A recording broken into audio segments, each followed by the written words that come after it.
Welcome to the Great Detectives of Old Time Radio. From Boise, Idaho, this is your host, Adam Graham. If you have a comment, email it to me, box13 at greatdetectives.net. Follow us on Twitter at Radio Detectives. And become one of our friends on Facebook, facebook.com/Radio Detectives. I do want to encourage you, if you haven't already, to check out my first detective story, An Ounce of Prevention. Private investigator Jerry Newton decides to take a job as bodyguard for a teacher that's received death threats and finds himself facing the biggest dilemma of his career. The story is available for 99 cents in the Kindle store, and you can also get it as an audiobook through audible.com or the Apple Store. Well, now it's time for this week's episode of Mystery is My Hobby, and the title is Death is a Grain of Sand.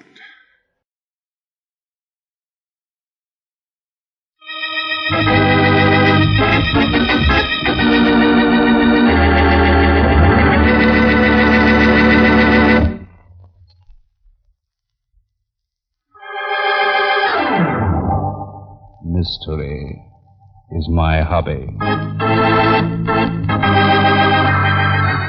Ladies and gentlemen, Barton Drake speaking. For this week's drama, I've selected case history number 127 from my book, Mystery is My Hobby. I call it Death is a Grain of Sand.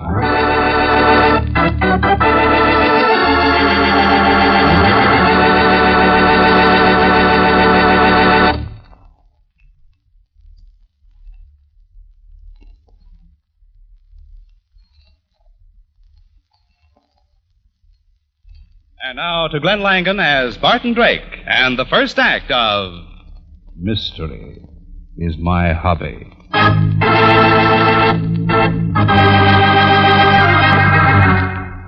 Why the good inspector had to drag me to the theater tonight of all nights is quite beyond me. I could much more profitably have been finishing the first chapter of my latest book or calling upon a very desirable young lady I know. Of course, mystery is my hobby, but that doesn't include magicians, charlatans, and mind readers. And that's just what this Raja Vidrami is, I'll bet you. Even if he is billed as the greatest wizard of modern times. Well, this ought to be a good show, Bart. Inspector, you're getting childish. Certainly you don't believe in this stuff. Of course not. I'm here on business. Oh, you want to learn some card tricks? Now, look, Bart, you know the department frowns on these kind of things. We got laws about fortune tellers. I'm here to see that this guy doesn't pull any monkey business, that's all. And incidentally find out how your great aunt is doing in the other world, Inspector? Now, Bart. Anyhow, they usually have some mighty pretty girls in these kind of shows. That's right. In tights. Now, be quiet. Here comes the man. Good evening, ladies and gentlemen. To some of you, it may indeed seem strange that I appear before you in this unusual capacity, but I assure you I am the same Dr. Tree who was your professor of psychology at the university. Hey, it sounds as if the guy might be all right, Bart. Why, Inspector? A professor wouldn't give up a good job to handle a fake, would he? Maybe not. I am convinced that the Raja Hanuman Vidrami has developed the ability to control his mind, as well as the minds of others, to an extent never before known to science. That is why I left the university a year ago, to enjoy the company of this great man. I therefore take great pleasure in introducing to you Raja Vidrami. Greetings, ladies and gentlemen. I am Raja Vidrami. During the evening, I shall attempt many experiments. However, the greatest one of all will require the whole evening. I shall therefore begin it now. Loretta, if you please. You will become rigid, Loretta. Dr. T, you and I will bind her hands to her side. We will place the rigid body upon this bed of sharpened spikes. Strike them, Dr. T. I wish the spectators to know that they are real. Yes, Raja. We now place this sheet over Miss Loretta. Now, Dr. Tree, you will cover her completely with sand to a depth of at least 2 feet. Ladies and gentlemen, you shall see at the end of this performance that despite a complete lack of air, when we uncover her, she will still be alive.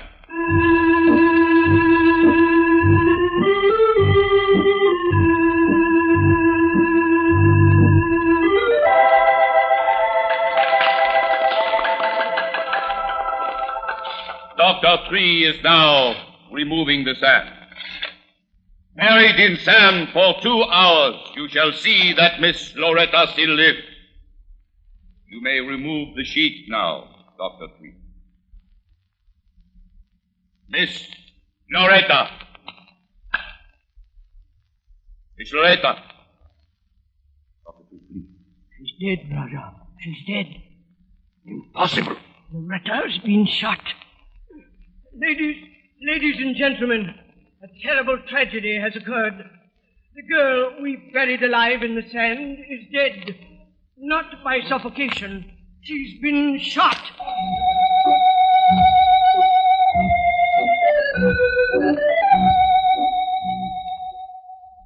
I'll pick out a couple of men and put them on the stage door, Bart. Then I'm going to call for a detail. Okay, Inspector. Raja, if we have the curtains closed, please. Yes, I attend to their work. Well, Dr. Tree, something seems to have gone wrong. It's impossible. It couldn't be done. Death isn't very pretty, is it, Doctor? Well, Raja can at least close up the curtains. Raja can do anything. Yes, except bring this poor girl back to life. Help me turn her over, Doctor. Maybe we can find the wound. Yes, of course. Thanks. We'll set her down here, off the spikes. That's better. Yes, indeed. It's terrible, sir. A gaping hole in the back of her head. Bullet still in the brain. It couldn't happen. It couldn't. Yes, but it did. Let's take a look at this bed of spikes. Well, there's nothing... What's this? What, sir? This bent metal tube running to this spike. There's a mouthpiece on the end of it. Well, it's... There. I'll pull it out of the spike. Well, this particular spike is hollow. There's a hole barred in the stage just under it. There are 2 other holes slightly larger right alongside of it.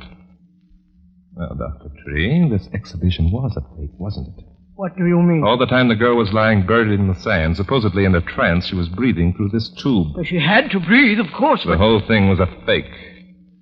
That's a funny thing, Dr. Tree.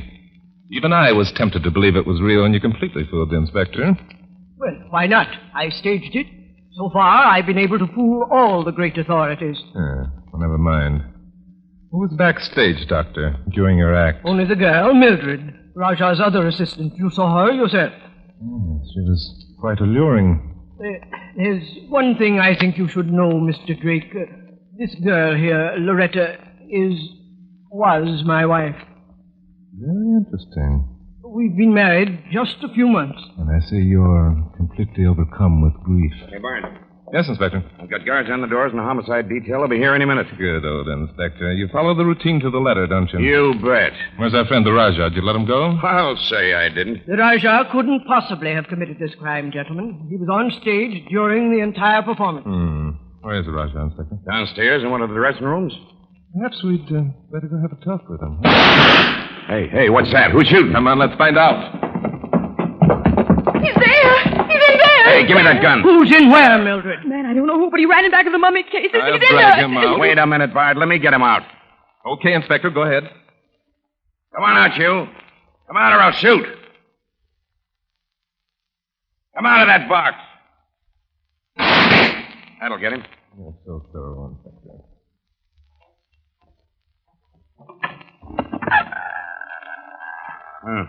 Nobody in there. I'm sure I saw somebody. I'm sure I did.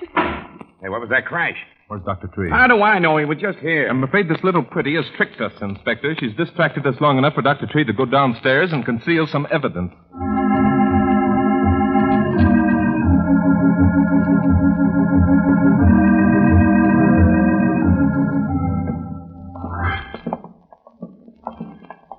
Well, Dr. Tree, coming up again? I was down here looking for evidence. Uh-huh. And why did you expect to find some evidence down here? It's obvious, isn't it? Loretta was killed while she was lying on her back, buried in the sand. She was hit in the back of the head. This is the only place the shot could have come from. What evidence did you find, Dr. Tree? None whatsoever. I even moved our wardrobe trunks. What was that crash we heard? One of the trunks got away from me as I tipped it. Dr. Tree, there's something that's bothering me considerably. Yes, Mr. Drake? Your emotions. You seem to be holding them singularly in check for a man who's just seen his bride lying in front of him, dead. Thank you, Mr. Drake. I have learned a great deal from the Rajah. Yes. Sublimity of the mind. Well, Inspector, as long as we've come this far, we might as well go down and take a look for ourselves. But I assure you there's nothing to be found. Come on.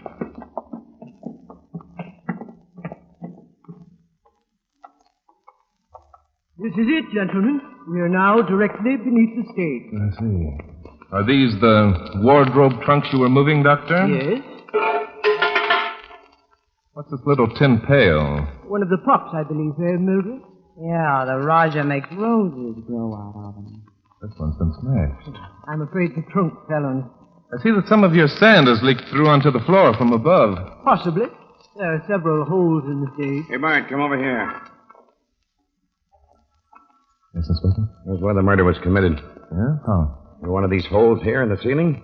See, this one has powder marks. Somebody poked a gun through this hole and pulled the trigger. I wonder who. Mildred, that's who. She's the only one who was off stage, and I took a gun away from her, remember? But Mildred's gun was an automatic. An automatic wouldn't fit into that hole, Inspector. Yeah, that's right. Okay, so it wasn't Mildred, but somebody did. I'll bet I'd find the gun, too, right here in this basement. Mr. Drake, could I speak to you alone? Well, Go ahead, Bart. I'll stick with the doctor here. I'm going to find that gun, and I'm betting he'll help me find it.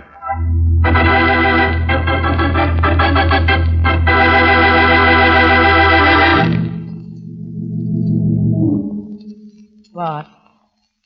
Mind if I call you Bart? Why not?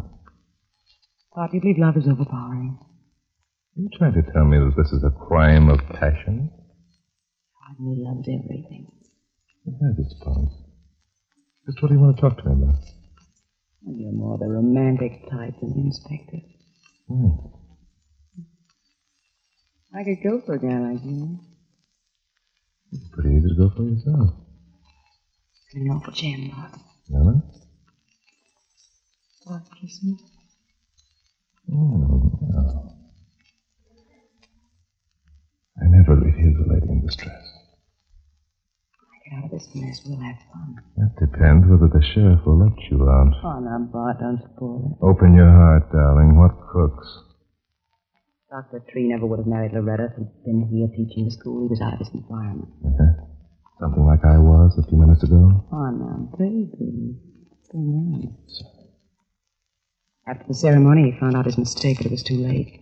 She wouldn't give him up. After all, managing the Rajah's $100,000 racket, she wanted her part of the take. You admit it's a racket, huh? Only you. I can trust you, Bart, can't I? With certain limitations. What's the rest? Well, I saw Dr. Tree needed sympathy. So I gave it to her. In other words, you made a play. Well, and when you play hard. That isn't very nice, Bart. Let me say it for you. Loretta became jealous of you. She became so jealous that the doctor felt he had to kill her. You'd know better than that. Dr. Tree was on stage all evening. That's so. Then Loretta became so jealous that you had to kill her. You weren't on stage all evening. That's the kind of conclusions I thought the inspector'd make. That's why I wanted to talk to you. It's a very simple matter to find out if you fired the gun. Those things leave powder marks embedded in the skin of your hand. I did fire a gun. Out there on stage, remember? Mm-hmm. Well, that's all you have to tell me. We're wasting time, my sweetheart. I haven't mentioned the most important thing. You mean there's more? I was bad once. I rode a guy for his dough. Loretta was with me. She held it over my head.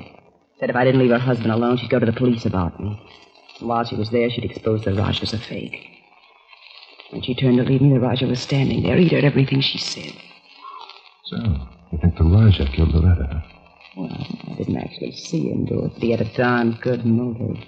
But Dr. Tree made a great point of the fact that the Raja couldn't have killed her. Remember, the Raja, too, was on stage all evening. I thought... Dr. Tree said that. Yeah. But the Raja couldn't have killed Loretta. Well, I thought that he... Yes? What did you think? Yes, Mildred. Tell us, what do you think?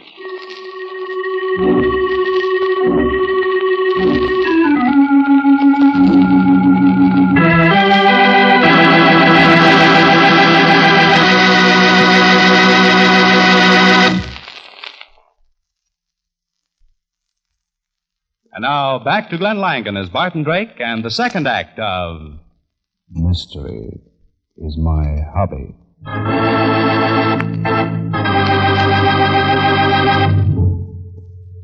Yes, my dear. Tell us, what do you think? Well, Mildred? Raja, I didn't know you were there. Your words accuse me of murder. I didn't mean to accuse you. I simply meant you could have killed her. It's true. It would have been possible. I know something of firearms. Even better still, I know ways of controlling the human mind so that a person will destroy himself. I would have a care, Mildred. I know, Raja, I know. But I did not kill Loretta. Did you know that Loretta had threatened to expose your claims to abnormal mental power as false, Raja? I did. It was as though a great tree had fallen across my body, crushing out my spirit. How was I to know that these three had contrived to embellish my miracle with the use of mechanical contrivances, fraud and trickery? Since I learned this through Miss Loretta's thoughtless words, my life has become a mockery. I am nothing but a bit of chaff being ground in the mill of commercialism. You must hold a great hatred of them, Raja Bidrami, and especially for Loretta, who threatened to expose you. Hatred is not within the concepts of my mind, Mr. Redding. It is an unworldly emotion. I can sympathize with it. Then besides, when this crime becomes public knowledge, my work as a charlatan for this past year will also become public, will it not?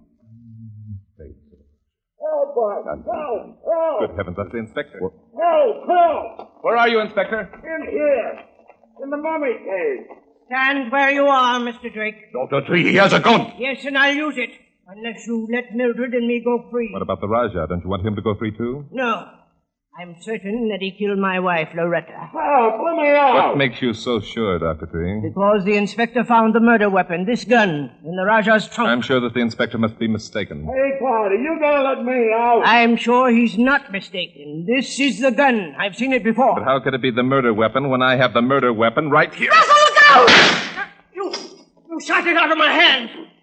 Now, will you please release the inspector from the mummy case? I shall be happy to do it. Where is he? I'll send him up for life, interfering with an officer in the line of duty. Now, don't feel too bad, Inspector. I've heard of Egyptians who stayed in those things for thousands of years. The dirty lug, he tripped me. Pretended he was trying to help us. I dropped the gun and he shoved me inside that thing and slammed it shut. Oh, Bart, when the boys hear about this... No, don't worry, Inspector. I won't tell. I think I'll just work the doctor over for luck. Just a minute, Inspector.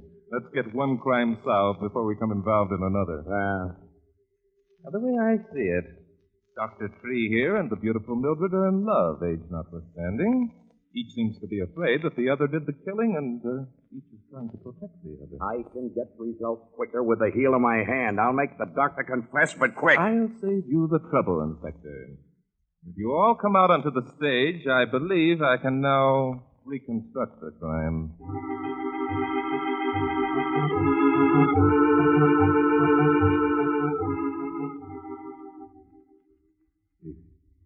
If you will be so kind, Mr. I would like to go to my dressing room and lie down. I'm overcome. Oh, no, you don't. You'll stay here. I'd prefer it, Raja. As you wish. Although my shame is punishment almost too great to bear. If I committed a crime, it was in all innocence. I was gullible. These are the tricksters who blaspheme my word. Yes. We'll take care of that in a minute, Raja. First, I want you to notice these 3 holes here on the floor. One was for the tube that Loretta breathed through. One was used to push the barrel of the revolver upward. It's just tight enough to hold it firmly. But there's still another hole. Yeah. What was that for? The little tin pail, Inspector, that we found downstairs. It was tied to the trigger of the gun directly under this 3rd hole. So when the sand was shoveled in over the girl, some of it ran through the hole and into the pail. When the bucket gained sufficient weight, naturally, it pulled the trigger of the gun. Well, I'll be darned. What didn't I think of that? You will when you tell it to the boys. Incredible. What I want to know is why we didn't hear the gun go off. Oh, Inspector, how could you? The gun was under the stage. It was also covered by Loretta's body and over 2 feet of sand. A perfect setup. Even the murderer couldn't be exactly sure when it was going to go off. Yeah, but why wouldn't it still be sticking there in the hole? The murderer poked it out himself after the sand had been removed, But Inspector. it would have been on the floor downstairs. Any one of the 3 could have retrieved it from there, Inspector. Mildred wasn't on the stage all the time. The Rajah went down to rest, and Dr. Tree went looking for evidence. Yeah. I think we'd better run all 3 of them in. Oh, look, Raja. Hey, no, you don't. No, you don't. Give me that knife. Maybe too late, Inspector. I go where spirits are kind, where there is no fraud or deception. Roger. That's my son. You're dying. You know that, don't you? Yes. The place is as I wish it. What about the murder, Raja? Tell us. A human can only stand so much sight. I worked for greatness, then found that true greatness was not for me. That is a tragedy unto itself. Tell us. Please tell us about Loretta. Loretta. Yes. As Allah wills. Hey, he's dead. Yes, he's dead. Well, I guess that just about closes the case. Yes, Dr. Tree, it just about does.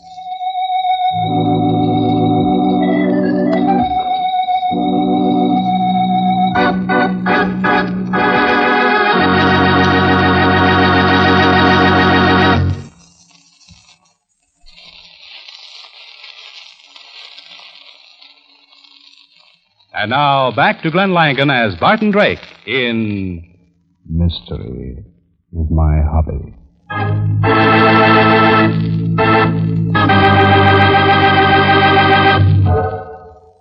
You know, Inspector, the Rajah was a good and sincere man. He had a lot of talent, if the others hadn't tried to exploit it. What kind of talent? Extrasensory perception, for one thing. What's that?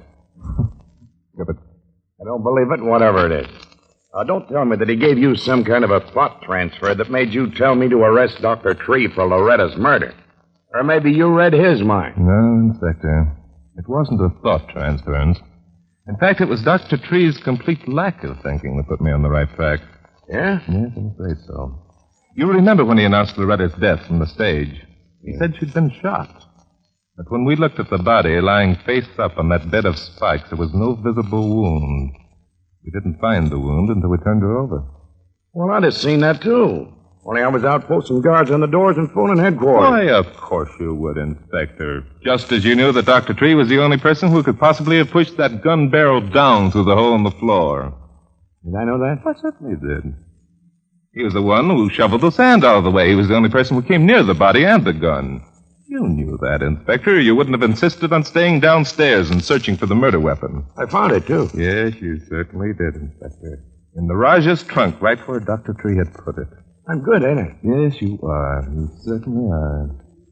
It was you who also pushed the trunk aside, Inspector, the trunk that Dr. Tree used to hide and smash the little tin pail which was attached to the trigger of the revolver.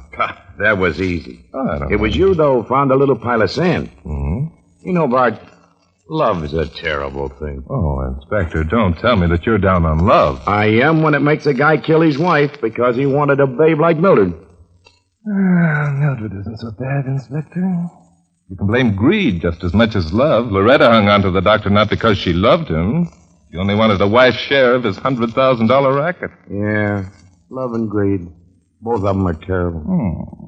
Hey, Bart, remember, you promised that you wouldn't tell the boys down at headquarters about me being locked up in that mummy case. Oh, Inspector, of course I won't. I don't get any pleasure out of telling the world that a man is a fake. Mystery is my hobby. Hey, who's up first?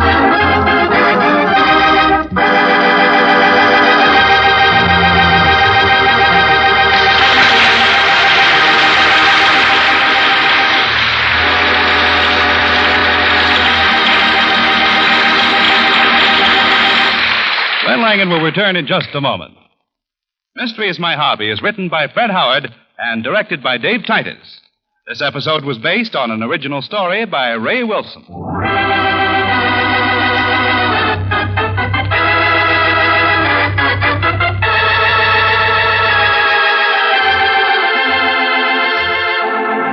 Our original music was composed and played by Len Salvo.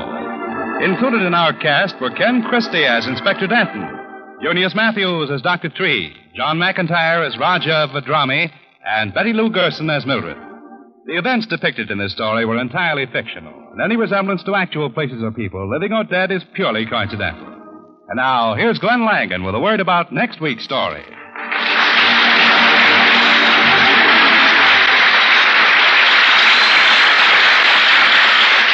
Thank you, Bruce Buell, and thank you, ladies and gentlemen, for being with us. Next week, plan to be with us when I bring you case history number 128. It's a story of murder and a famous necklace. I call it Death is a Jewel. Until then, this is Glenn Langan saying adios.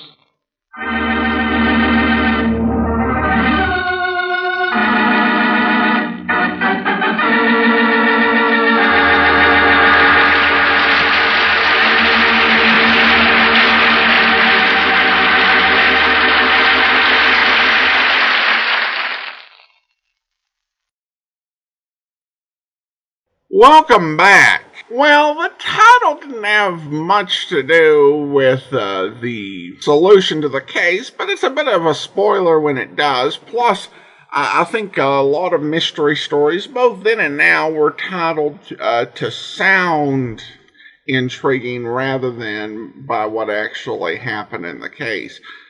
I did think this was a really solid mystery. They did a good job giving everyone solid motives, and I think I am enjoying these episodes more than I did the first few with Ken Christie as Inspector Denton. I still don't think it's as good, but I'm, I guess, acclimating myself to it. Well, now we turn to listener comments and feedback, and I have a review in the Apple Podcast Store. And I have a review from Veronica, who writes, "My husband and I love the show. We listened for over 5 years, and my husband even longer. It's gotten us through sickness and sleepless nights. We both have our favorites, and our list continues to grow as you introduce new programs or we explore ones we haven't heard yet. We enjoy hearing Adam's thoughts and insights on all the programs. Thanks for all your hard work and bringing us on this journey with you, Adam." Well, thank you so much. I appreciate the review, Veronica. And I also want to go ahead and thank our Patreon supporter of the day. Thank you to Carol Ann, a Patreon supporter since April 2019, currently supporting us at the Seamus level of $4 or more per month. Thank you so much for your support, Carol Ann. And that'll do it for today. If you do enjoy the podcast, I do encourage you to rate the podcast wherever you download it from and to leave a review. Join us back here tomorrow for yours truly, Johnny Dollar, and then we'll be back next Thursday, another episode of Mystery is My Hobby. In the meantime, send your comments to Box13 at greatdetectives.net. Follow us on Twitter at Radio Detectives and become one of our friends on Facebook. Facebook.com/Radio Detectives. From Boise, Idaho, this is your host, Adam Graham, signing off.